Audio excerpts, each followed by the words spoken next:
Hello everyone, जय श्री राम। आज मैं सिर्फ आप लोगों के कुछ कमेंट के जवाब दूंगी। और सबसे पहला कमेंट है अंकित जंगरा जी। उन्होंने लिखा है, मैंने देखा है लोग दो दो पर्ची कटवाते हैं, तो क्या दूसरी पर्ची का अलग से रामायण और हवन करना पड़ेगा? तो हाँ, हर एक पर्ची अलग अलग व्यक्ति की होती है और उसकी अलग समस्याएं होती हैं।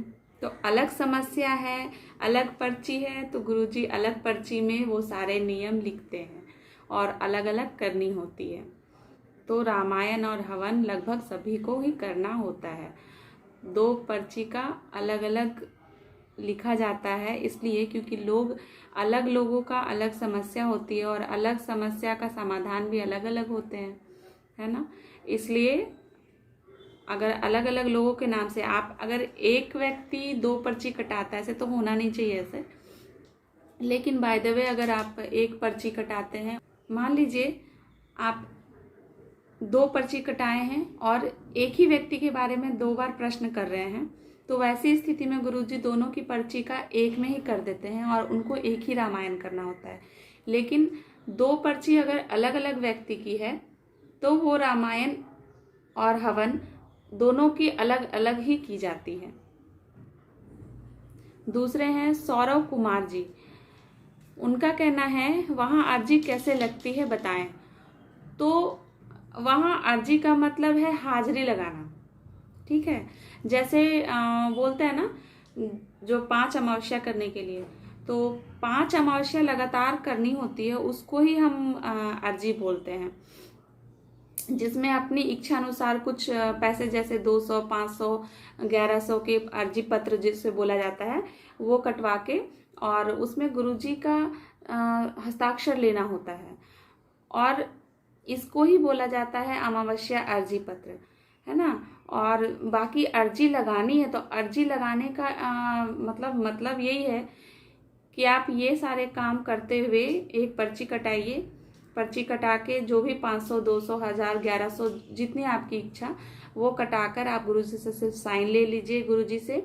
और साइन लेने के बाद या पहले आपको सिर्फ वहाँ जाकर अर्जी का मतलब है कि आपको वहाँ पे पूजा अर्चना करनी है।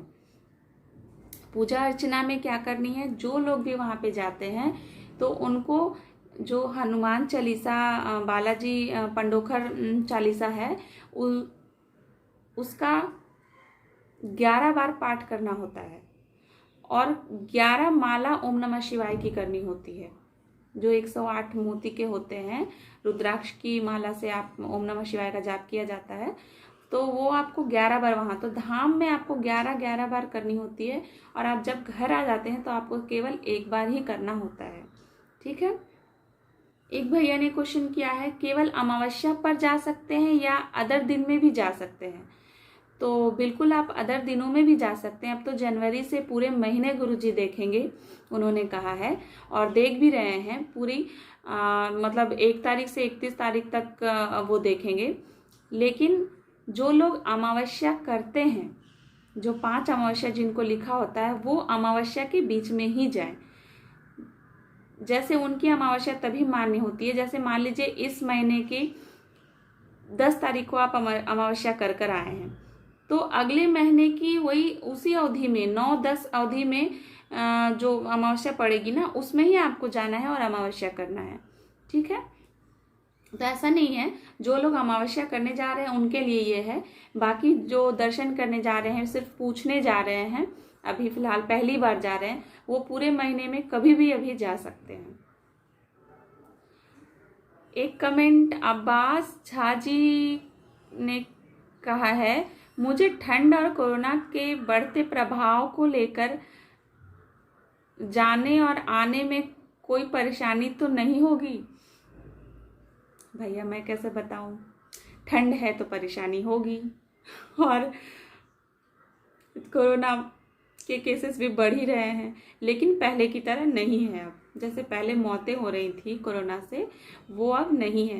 लेकिन इसका मतलब ये नहीं है कि हम कहीं भी फ्री होकर घूमे फिरे या मास्क हटा के, है ना, अपने हैंड वॉश ना करें, सैनिटाइज़र ना करें, ये चीज़ नहीं है। आप अपनी पूरी व्यवस्था के साथ चलें। अगर कहीं भी जा रहे हैं तो इन सभी चीज़ों को देखते हुए जाइए और अपनी शारीरिक स्थिति के हिसाब से ही घर से निकले। बाकी निकलेंगे नहीं तो लोग कमाएंगे क्या, खाएंगे क्या, निकलना तो पड़ेगा ही, है ना। और लॉकडाउन लग जाए तो और बहुत सारे लोगों को बहुत दिक्कत हो जाती है। तो ये सारी चीज़ें हैं। और जहाँ तक ठंड और लॉकडाउन की बात है, आप बताओ, मैं कैसे बता सकती हूँ कि लॉकडाउन कब लगेगा? आप बताओ कि आप बता सकते हैं लॉकडाउन कब लगेगा? आप सभी लोगों से मैं बोल रही हूँ, कोई भी नहीं बता सकता कि लॉकडाउन कब लगेगा। जैसी परिस्थिति बनेगी, स्थिति होगी, सरकार कब लगाएंगे, सब चीज़ को देखते हुए कौन से राज्य में क्या कितना क्या हो रहा है, उन सब के आंकड़े देखते हुए डिसीजन किया जाता है। ये सारी चीज़ें तो मैं नहीं बता सकती ना, तो सॉरी। आप सब कुछ न्यूज़ में देखिए, समझिए, है ना, कितनी कब लॉकडाउन लग सकता है, नहीं लग सकता है, वो सब कुछ जानते हुए देखते हुए आप घर से निकलें। अब पहले आपकी सुरक्षा है, हमारी सुरक्षा है। हम अपने आप को सुरक्षित रखेंगे तभी कहीं जा सकते हैं, आ सकते हैं, और है ना, कुछ भी कार्य आगे बढ़ सकता है। तो फर्स्ट आप अपनी सुरक्षा देखें पहले, और सब कुछ सही लगे तो आप वहाँ जाएं और दर्शन करें। हालांकि वहाँ पे इतनी भीड़ लगी हुई है, अभी वीडियोस में मैंने भी देखा, आप लोगों ने भी देखा होगा, इतनी भीड़ लगी हुई है, लेकिन किसी को वहाँ पे कोई प्रॉब्लम ही नहीं होता। मैं भी गई थी, मेरे फादर गए थे, मैं बहुत सारी चीज़ों की दवाइयाँ लेकर गई थी, लेकिन 10 दिनों में किसी ने भी एक गोली नहीं खाई वहाँ पे। हाँ, स्वयं ईश्वर विराजमान है तो सबको वही संभाल रहे हैं। और कुछ लोग तो बोल रहे हैं, मुझसे पूछ रहे हैं कि लॉकडाउन तो नहीं लगेगा, लॉकडाउन नहीं लगेगा। मैं कैसे बताऊं लॉकडाउन लगेगा या नहीं लगेगा? मुझे जिस चीज़ की जानकारी है मैं वो बता सकती हूँ, और मुझे जिस चीज़ की जानकारी नहीं है मैं वो कैसे बताऊंगी? मैं नहीं बता सकती आप सबों को। तो आप लोग थोड़ा देखते हुए सब कार्य करें, और प्लीज़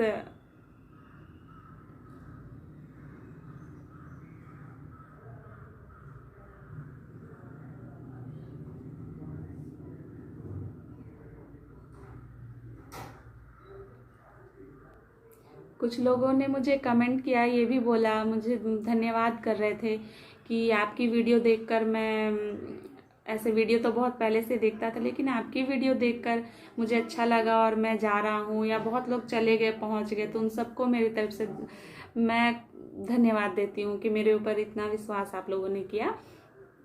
ये 2-4 कमेंट्स का ही मैं जवाब दे पाऊँगी, वीडियो बहुत लंबा हो जाएगा नहीं तो सबकी जवाब, सभी लोगों का जवाब तो मैं नहीं दे सकती, लेकिन जिनके जवाब मैं दे सकती हूँ उनको मैं ज़रूर देती हूँ। Thank you. जय श्री राम।